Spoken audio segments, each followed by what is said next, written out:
Innal hamdalillah nahmaduhu wa nasta'inuhu wa nastaghfiruh wa na'udzu billahi min shururi anfusina wa min sayyiati a'malina. May yahdihillahu fala mudilla lahu wa may yudlil fala hadiya lahu. Asyhadu an la ilaha illallah wahdahu la syarika lahu, lahul mulku wa lahul hamdu wa huwa ala kulli syai'in qadir. Wa asyhadu anna Muhammadan abduhu wa rasuluhu la nabiyya ba'dahu. Allahumma salli ala Muhammadin wa ala azwajihi wa dzurriyyatihi kama shallaita ala Ibrahim wa barik ala Muhammadin wa ala azwajihi wa dzurriyyatihi kama barakta ala Ibrahim innaka Hamidum Majid. Amma ba'd. Qala Allah ta'ala fil Qur'anil Karim, ya ayyuhalladzina amanu kutiba alaikumus syiyam kama kutiba 'alal ladzina min qablikum la'allakum tattaqun. Qala Allah ta'ala fil Qur'anil Karim, ya ayyuhalladzina amanu taqullaha haqqa tuqatih wa la tamutunna illa wa antum muslimun. Yang pertama, ayat yang saya bacakan adalah dari Al-Baqarah ayat 183, perintah ketetapan mengenai Siyam Ramadan, puasa Ramadan yang insya Allah akan kita jabarkan nanti. Namun yang menjadi ketetapan kita adalah para khatib menyampaikan juga ayat yang tadi berikutnya, yakni bahwa wahai orang-orang yang beriman, orang-orang yang mengaku beriman, ittaqullah, takwalah, takutlah kepada Allah wa haqqa tuqatih, dengan ketakwaan yang sebenar-benarnya, ketakutan yang sebenar-benarnya. Dan janganlah kamu mati melainkan sebagai orang yang betul-betul berserah diri kepada Allah. Kalau kita melihat kedua ayat ini, betul-betul dua-duanya dimulai dengan ya ayyuhalladzina amanu, wahai orang-orang yang beriman, mengaku beriman, memilih untuk beriman. Karena ada saja cukup banyak ayat dan kaidah-kaidah di Quran dan di hadis yang menyerahkan kepada kita terserah jika tidak mau beriman. Boleh, tapi ketahuilah bahwa Allahumma fis samawati wal ard, seluruh langit lapisannya, nebula, galaksi dan semuanya itu adalah milik Allah, dan bumi-buminya, di mana disebutkan di ayat-ayat itu bumi-buminya ada banyak, artinya planet-planet itu ada banyak, langit-langit lapisannya dengan nebula, galaksi semuanya itu ada banyak. Di mana dulu langit dan bumi menjadi satu, lalu Allah kembangkan, lepaskan, pisahkan, itu ada di Al-Anbiya ayat 30. Dan kemudian langit ini yang dimana kita di dalam bumi ini, kita di atas bumi ini, bumi ini di dalam langit ini sendiri sedang mengembang. Itu ada di Az-Zariyat 47, dan itu cocok dan prinsip yang baru ditemukan sekitar 100 tahun yang lalu di sains modern atau postmodern, bahwa ada Big Bang dan expanding universe. Masih banyak lagi bukti-bukti di Quran dan hadis kebenaran ini, di mana seorang yang ummi yang tidak dapat membaca, Muhammad bin Abdullah Rasulullah sallallahu alaihi wasallam, mampu menjabarkan itu dengan detail, bahwa ini baru dapat dibuktikan oleh orang-orang yang mengaku sebagai saintis, sebagai ilmuwan, baru mungkin berapa puluh tahun yang lalu.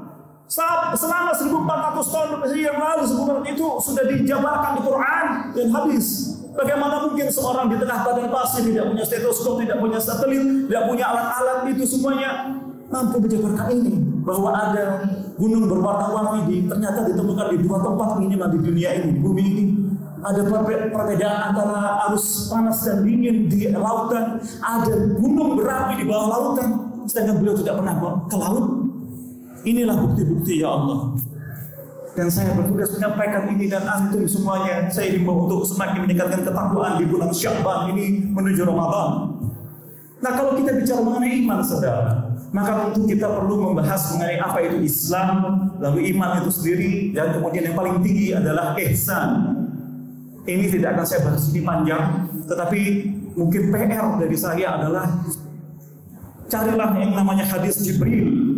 Hadis Jibril adalah pada saat seorang malaikat, yakni bernama Jibril alaihissalam, mendatangi Rasulullah Muhammad SAW di hadapan para sahabat Nabi radhiyallahu anhum, membahas mengenai 4 hal. Yang pertama adalah apa itu Islam, atau beliau bertanya kepada Rasulullah SAW dan Rasulullah SAW menjawab, Islam adalah kemudian menjadi rukun Islam kita. Apa itu iman? Iman adalah kemudian menjadi apa itu rukun iman kita. 6. Kemudian apa itu ihsan? Adalah beribadah, hidup dengan mengetahui bahwa 24 jam sehari kita diawasi oleh Allah, kita melihat Allah. Itulah yang paling tinggi. Maka para ulama mengatakan kaidah orang berihsan pasti beriman, pasti berislam. Tetapi belum tentu orang yang sudah berislam itu beriman atau berihsan. Bahkan contohnya orang minimal berislam adalah dia bersyahadat. Bahkan dia mungkin sudah menunaikan rukun haji yang kelima ini.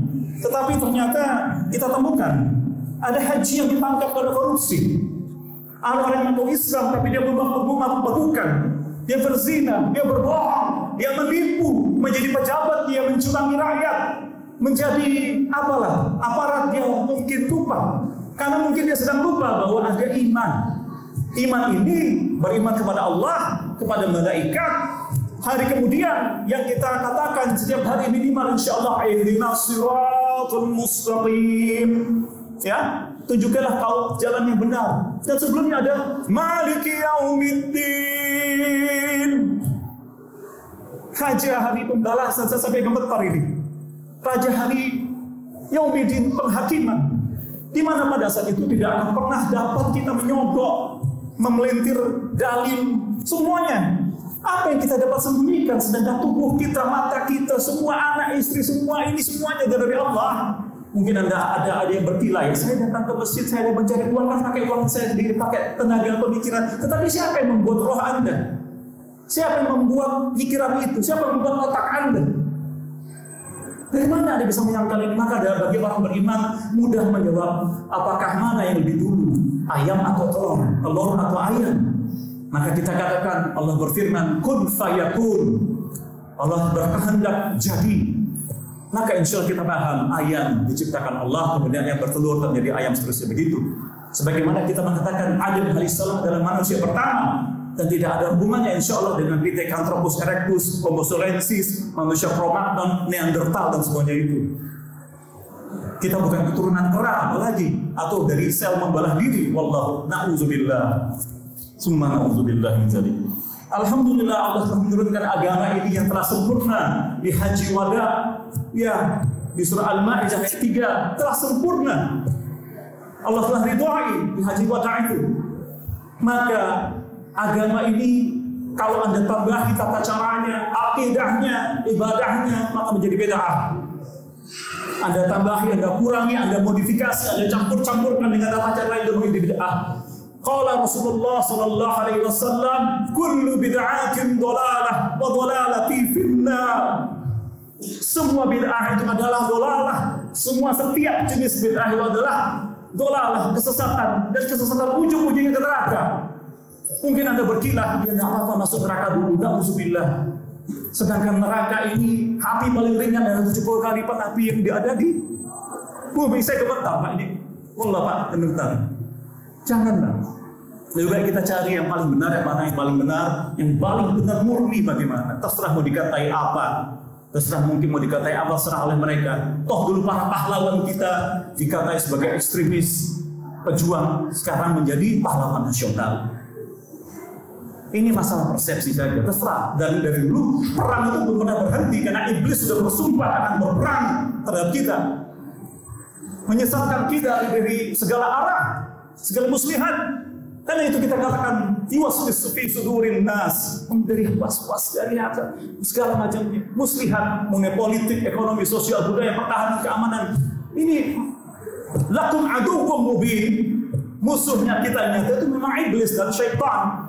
Sedangkan iblis itu disebutkan di Al-Kahfi, kana minal jinni fa fasaha an amri rabbih. Iblis itu dari kalangan jin dan dia sangat ingkar terhadap Tuhannya. Maka ada jin kafir.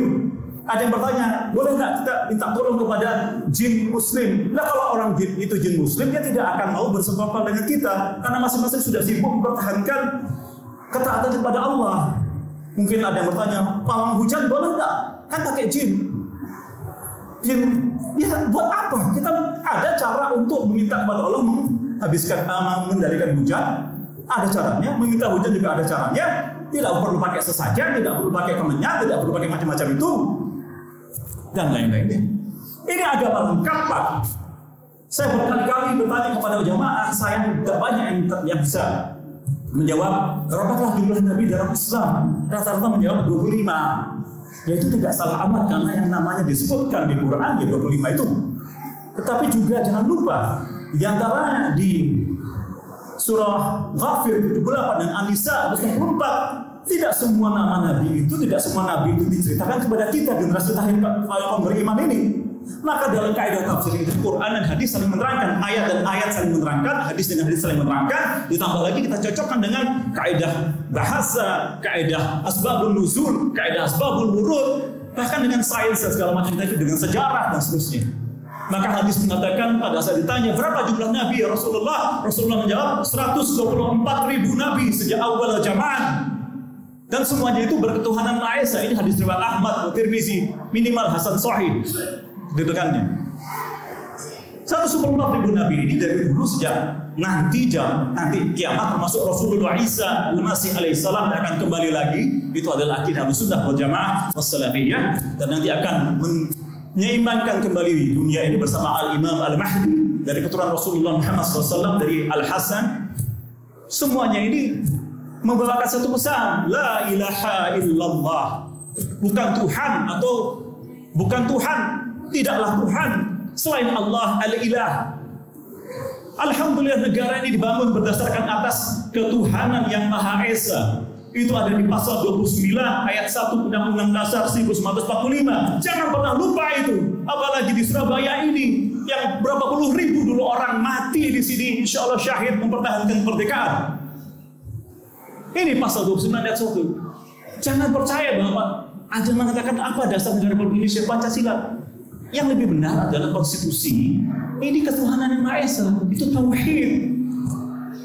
Lalu kemudian jangan lupa di pembukaan undang-undang ada kalimat yang indah sekali, atas berkat rahmat Allah yang Maha Kuasa. Jangan lupa masjid ini masjid al-jihad. Jihad itu artinya adalah perjuangan yang sungguh-sungguh, usaha yang sungguh-sungguh. Saya mendapat dengar dulu masjid ini dibangun pada saat konfrontasi terhadap kaum komunis, bahkan mungkin ateis, dan teman-temannya itu semua mungkin mistikus, dukun dan semuanya itu. Tapi kita bukanlah teroris, sama sekali tidak boleh dalam Islam. Misalnya ada orang bukan muslim lewat di depan gitu, benar kita bunuh, hukum haram hukumnya. Misalnya dalam perayaan ibadah mereka atau rumah ibadah mereka, tidak boleh kita bom. Karena contoh dari misalnya salafus soleh Umar bin Khattab pada saat memasuki Palestina, dan kemudian beberapa saat jeda kemudian ada Panglima Salahuddin Al-Ayyubi, tidak ada dari mereka yang dibunuhi kecuali yang memerangi kaum muslimin. Tidak ada seperti pasukan salib berkali-kali memasuki wilayah kaum muslimin, membunuhi kaum muslimin, bahkan anak-anaknya, bahkan perempuan-perempuannya, bahkan orang-orang tuanya. Kita tidak boleh seperti itu. Bahkan tidak ada salib dipatahkan bagi kita, tidak ada gereja mereka, sinagog mereka kita hancurkan. Mereka hidup berdampingan dengan kita, mereka bayar pajak. Dan kalau ada apa-apa dengan mereka, kita bela. Itu kehormatan kaum muslimin. Kalau kita salah, kita akui dalam muamalah kita salah. Misalnya ada sengketa masalah tanah, ya sudah, yang lebih benar mungkin non muslim ya, itu. Tapi dalam masalah akidah, dalam masalah ibadah, kita katakan lakum dinukum waliyadin. Silakan kamu dengan caraku, aku dengan caraku. Dan perintah Al-Quran adalah mencari kalimatul sawa. Yang persamaannya di mana? Maka katakan kita mulai saja dengan bahwa Isa alaihissalam Al-Masih bin Maryam akan kembali lagi, karena mereka juga menunggu itu. Mereka menunggu Mesias Al-Masih, kita masuk dari sana. Kenapa? Karena kita punya kewajiban memberitahukan kabar gembira ini kepada seluruh dunia. Bukan Rasulullah diutus untuk rahmatan lil alamin, nabi yang terakhir dari 124.000 nabi itu. Kasihan kalau orang-orang tidak tahu agama mulia ini. Kasihan. Bapak Ibu, mari kita bahas mengenai sebagaimana janji saya tadi mengenai perintah berpuasa. Ya ayyuhalladzina amanu tadi ya. Wahai orang beriman. Oh, maaf tadi di hadis riwayat beliau ada 4. Yang tadi saya sudah bahas adalah Islam, iman dan ihsan. Lagi yang 4 tadi tidak saya bahas adalah man tasya'ah, kapan kiamat. Maka Rasulullah mengatakan yang ditanya tidak lebih tahu daripada yang bertanya, ya Jibril. Tetapi Rasulullah memberikan tanda-tandanya dan tanda-tandanya itu sedang terjadi sekarang. Waspada. Di hadis lain dikatakan banyak sekali tanda-tanda bisyarah tentang tanda-tanda menuju puncak akhir zaman. Itu semua sedang terjadi, saudara, tinggal sedikit yang belum. Hati-hati. Nabi terakhir sudah diutus dan sudah dibuktikan kebenarannya oleh banyak sejarah, sains dan lain-lain. Maka ya ayyuhalladzina amanu kutiba alaikumusiyam. Wahai orang-orang beriman, telah dituliskan, ditetapkan kataba. Kata dasarnya kataba. Alaikumusiyam, untuk kamu berpuasa, bersiam. Puasa dari kata Sanskrit yang kita pakai saja siam. Kama kutiba alal ladzina min qablikum, dan sebagaimana telah diwajibkan ditetapkan atas orang-orang sebelum kamu, ya, la'allakum tattaqun. Coba kita lihat, kita telaah. Kita sudah jelas mengenai apa itu iman, apa itu Islam, apa itu ihsan. Ingat, orang berihsan pasti beriman, pasti berislam, tapi orang Islam belum tentu beriman, belum tentu ihsan.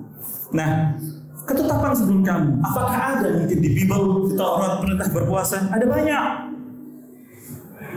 Mengenai mengapa mereka tidak lakukan, itu urusan mereka. Toh ternyata yang melakukan malah kita. Contohnya di Bible, Perjanjian Lama Imamat pasal 29 ayat 16. Terjemahnya, inilah yang harus menjadi ketetapan untuk selama-lamanya bagi kamu, yakni pada bulan yang ke-7, pada tanggal 10 bulan itu, kamu harus merendahkan diri dengan berpuasa. Dan janganlah kamu melakukan sesuatu pekerjaan, baik orang Israel asli maupun orang asing yang tinggal di tengah-tengahmu. Jadi kalau mengikuti ini, yang bukan muslim pun harus berpuasa. Sedangkan kita kan tidak. Kewajiban berpuasa hanya bagi yang mau beriman. Kalau kamu tidak mau beriman, silakan tanggung sendiri resikonya. Karena manfaatnya apa yang diperintahkan Allah pasti ada manfaatnya, rahasianya. Kalau kita sami'na wa ata'na, laksanakan. Aku dengar, aku laksanakan. Banyak lagi puasa lain di Perjanjian Lama, puasa Musa, Keluaran 24, 16, Keluaran 34, 28, 40 hari 40 malam tidak makan tidak minum. Puasa Daud, 2 Samuel 12, 16, puasa Elia 40 hari 40 malam jalan kaki, 1 Raja-Raja 19, 8. Banyak lagi. Perjanjian Baru, puasa Yesus 40 hari 40 malam, puasa Yohanes Pembaptis, Matius 42 dan Matius 11, 18. Ini ketetapan. Nah, kita beruntung sami'na wa ata'na, maka itu insyaallah kita yang istimewa dunia ini sampai akhirat. Mau itu kita kerjakan. Dan bagaimana tata caranya? Nah ini, saudara, bayangkan di Surabaya panas ini, ya. Nanti insyaallah sudah memasuki masa menuju kemarau. Anda kalau tidak makan, tidak minum, biasanya orang cenderung marah-marah, pusing, stres. Ya, apalagi Anda di dalam berpuasa ini disebutkan, qala Rasulullah sallallahu alaihi wasallam, laisa siyamu minal akli wasyurbi, innama siyamu minal lahwi warafasi.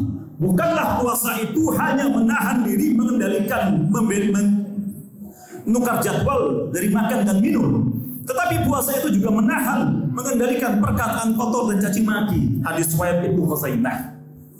Perkataan kotor caci maki termasuk kamu jangan berbohong, kamu jangan curang, kamu jangan korupsi, kamu jangan mencuri, kamu jangan mengadu domba, jangan mencuri dengan aib orang lain kecuali untuk penyelidikan kejahatan. Boleh, aib boleh dibicarakan kalau untuk penyelidikan. Kalau tidak boleh, maka para polisi, para jaksa, para hakim tidak dapat bekerja. Ini jangan, Pak. Nah, sekarang kita lihat, mungkin tidak seperti itu? Jawabannya mungkin. Ada seorang walaf perempuan, bukan bangsa Indonesia, bangsa Barat, pertama kali mencoba berpuasa.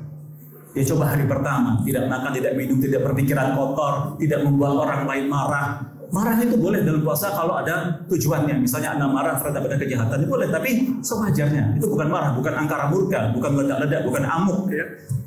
Dia tidak melakukan itu. Dia bersolat, dia berzikir. Apa yang dia katakan, saya heran. Biasanya kalau saya tidak berniat puasa, maka jam 8 pagi, jam 7 pagi saya sudah lapar. Tapi karena saya berniat berpuasa, toh sebulan namanya saya bisa. Karena itu saudara, ada hadis penting, innamal a'malu binniyat. Semua amalan itu juga tergantung niatannya. Kalau Anda berniat puasa, mungkin bahkan tidak sahur pun tidak masalah. Misalnya ketiduran. Bahkan nanti pada saat iftar, pada saat buka puasa, mungkin cuma seteguk air dengan sedikit kurma atau jajanan apa, Anda cukup. Kemudian sholat maghrib, kemudian Anda tunggu untuk waktu isya dan waktu sholatul lail atau qiyamul lail atau yang sekarang dipopuler sebut sebagai tarawih. Ini diantara tata cara puasa. Mengenai apa manfaat dan hikmahnya, insya Allah kita akan bahas di pembahasan bagian kedua. Bismillahirrahmanirrahim. Alhamdulillahirabbil alamin. Saudara-saudara, sebelum kita masuk ke jeda ini, saya ingatkan ada waktu mustajab. Anda bisa bersolawat, ya, antara pada saat duduknya khatib boleh, dan nanti pada saat asar hingga maghrib dan banyak lagi. Barakallahu li wa lakum fil Qur'anil azim wa nafa'ani wa iyyakum bima fihi min al-ayati wa zikril hakim. Wa taqabbalallahu minni wa minkum liwatahu innahu was-sami'ul 'alim.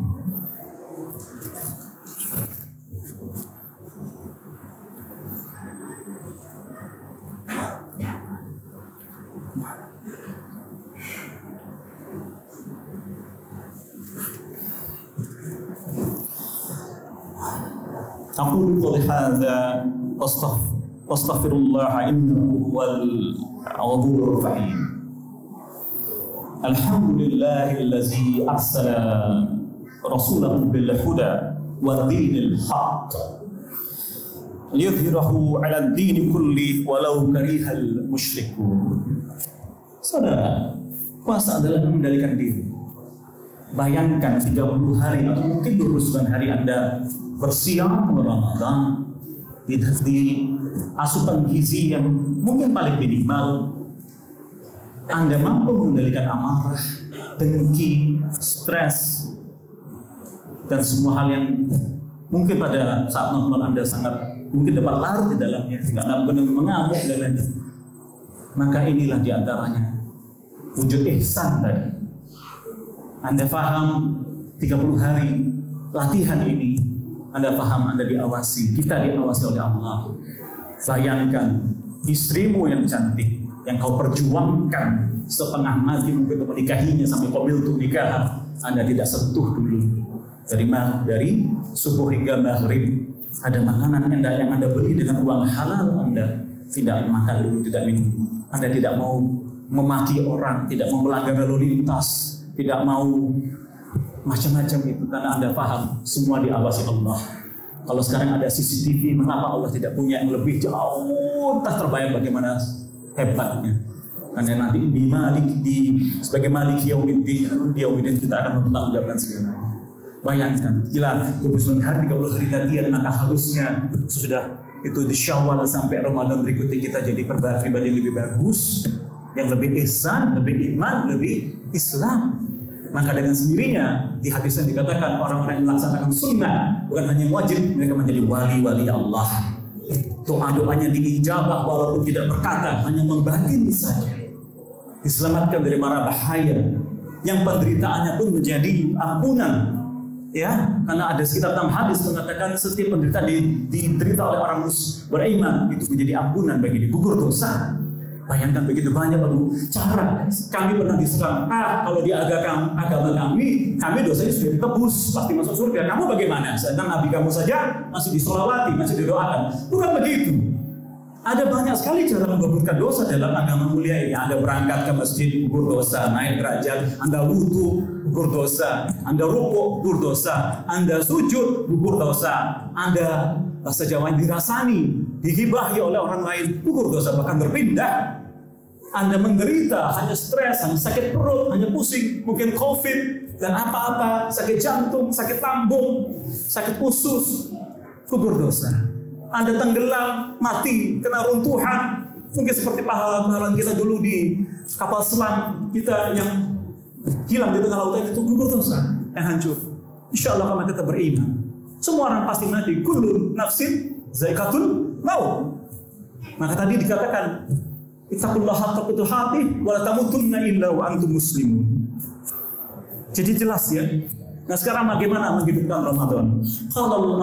Qala Rasulullah SAW, afwan. Syahrul Ramadhan syahrun kataballahu alaikum siyama wa sanamtu lakum qiyamah. Faman sumahu wa qamahu imanan wa ihtisaban kharaja min dhunubihi ka yaumi waladathu ummuh. Masya Allah. Artinya bulan Ramadan itu adalah bulan yang Allah telah wajibkan, tetapkan atasmu sekalian berpuasa, siam, dan aku mensyariatkan bagimu ibadah pada malam harinya. Maka barang siapa yang berpuasa dalam bulan Ramadan dan beribadah di malam harinya karena iman dan mengharapkan ridha Allah, maka dihapuskanlah semua dosa-dosanya sebagaimana laksana seorang bayi yang baru lahir dari perut ibunya. Hadis riwayat Ibnu Majah dan Al-Baihaq.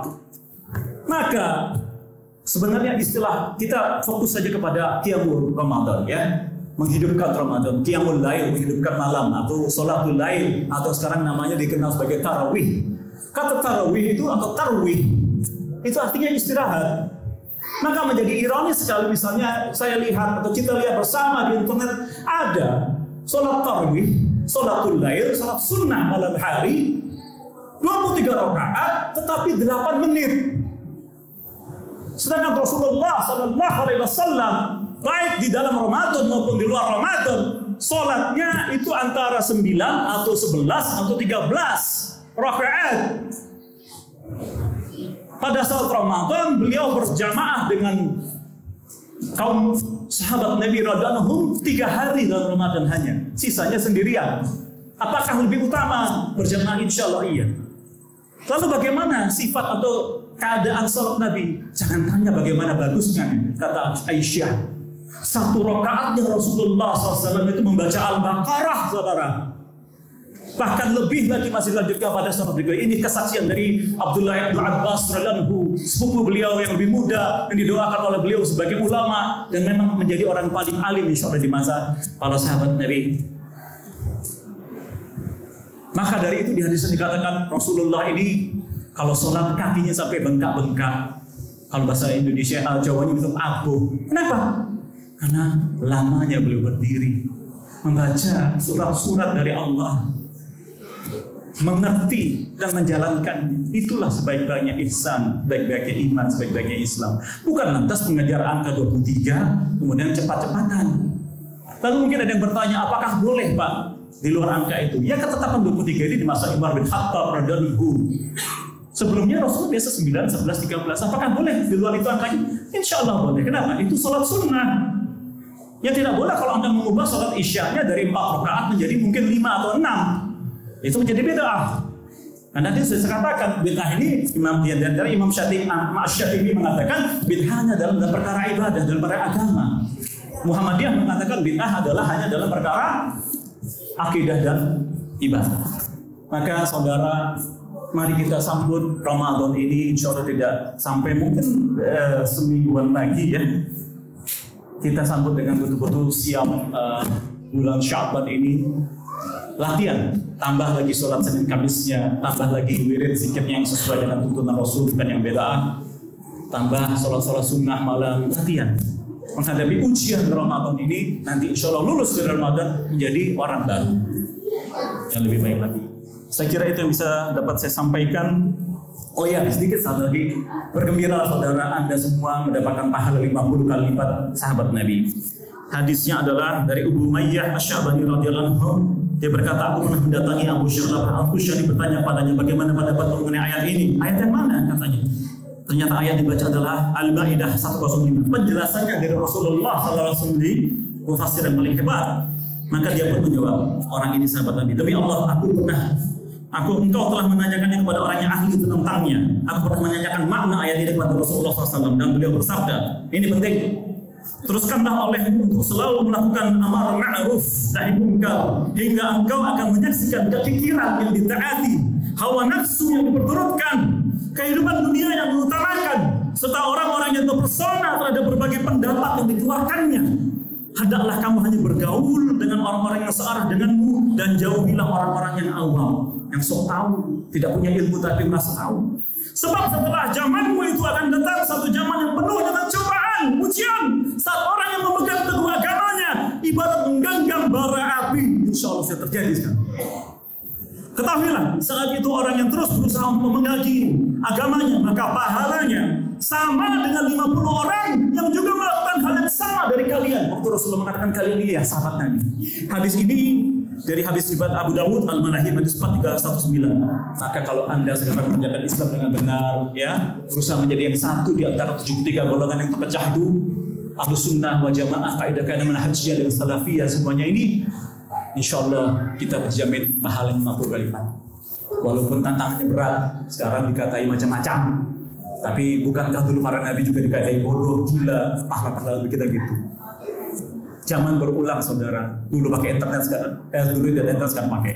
Baik, kita tutup mari dengan doa. Maaf kalau ada kesalahan kata dari saya.